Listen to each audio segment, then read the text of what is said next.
രാമൻകുട്ടി ഒരു കർഷകനായിരുന്നു. അവിവാഹിതനായ രാമൻകുട്ടി തന്റെ മക്കളെ സ്നേഹിക്കുന്നതിലേറെ മരങ്ങളെ സ്നേഹിച്ചു. പെട്ടെന്നാണ് രാമൻകുട്ടി ആ കാഴ്ച കണ്ടത്. വഴിയിൽ ഒരു ജാതി മരം വീണ് കിടക്കുന്നു. രാമൻകുട്ടി ഒട്ടും അമാന്തിച്ചില്ല. ആ മരം പൊക്കാൻ ശ്രമിച്ചു.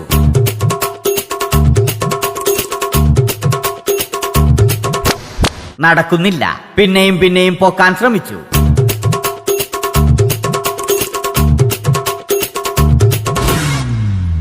നടക്കുന്നില്ല. രാമൻകുട്ടി വഴിയെ പോയവരെ എല്ലാവരെയും സഹായത്തിന് വിളിച്ചു.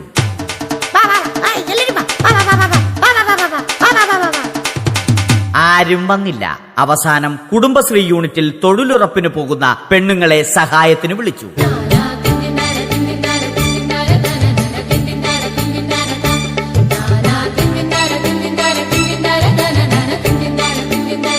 അവർ എത്തി. അവർ അവരുടെ സ്ഥിരം പണി തുടങ്ങി. അത് കണ്ട ദേഷ്യം വന്ന രാമൻകുട്ടി മരത്തെ ഒറ്റയ്ക്ക് പിടിച്ചു പോക്കി.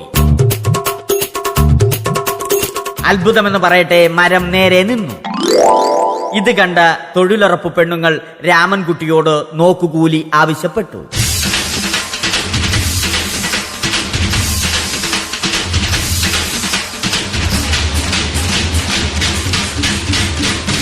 പോക്കറ്റില്ലാത്ത ബനിയൻ ധരിച്ച രാമൻകുട്ടിയുടെ പോക്കറ്റ് വരെ കീറിയിട്ടാണ് പെണ്ണുങ്ങൾ പോയത്.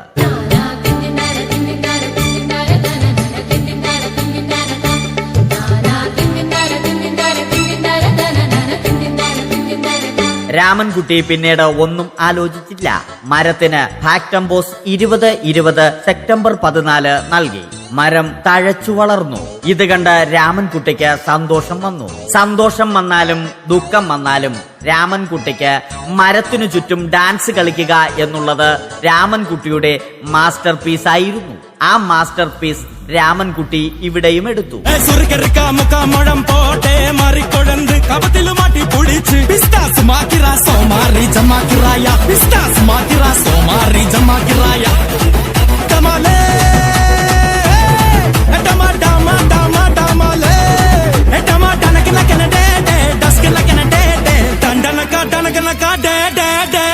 രാമൻകുട്ടി ദൈവത്തോടായി പ്രാർത്ഥിച്ചു. നിങ്ങൾ എനിക്ക് ആയുസ്സും ആരോഗ്യവും തരൂ. ഞാൻ മരങ്ങളെ സംരക്ഷിച്ചു കൊള്ളാം. കാരണം മരം ഒരു വരമാണ്. അവന്റെ പ്രാർത്ഥന ദൈവം കേട്ടു. ആ മാവിൽ നിന്നും വീണ തേങ്ങ രാമൻകുട്ടി മോങ്ങാതെ ഇരുന്നു തിന്നു. അപ്പോഴാണ് രാമൻകുട്ടി മറ്റൊരു കാഴ്ച കണ്ടത്. രാഘവൻ വരുന്നു.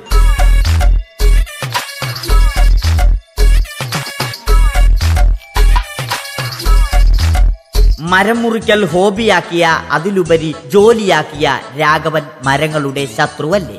മരങ്ങൾ മുറിച്ച് ഫർണിച്ചർ പണിയുന്നത് തെറ്റല്ലേ? അവനെ ഇതിൽ നിന്നും പിന്തിരിപ്പിക്കണം. അവർ തമ്മിൽ ഒന്നും രണ്ടും പറഞ്ഞു.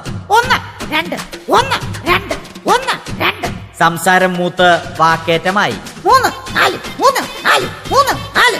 അത് പിന്നെ അടിയിൽ കലാശിച്ചു.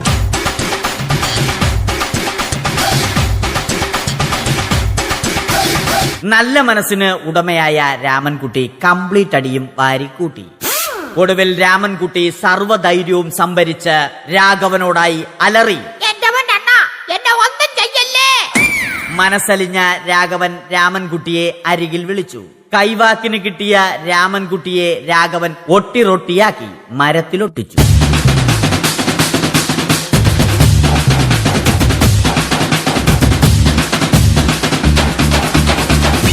ഇന്നത്തെ പണി കഴിഞ്ഞ രാഘവൻ സംതൃപ്തിയോടെ വീട്ടിലേക്ക് മടങ്ങി. തനിക്ക് തല്ല് കിട്ടിയാലും മരത്തെ രക്ഷിക്കാൻ പറ്റിയ സന്തോഷത്താൽ രാമൻകുട്ടി മരത്തെ കെട്ടിപ്പിടിച്ച് പൊട്ടി പൊട്ടി കരഞ്ഞു.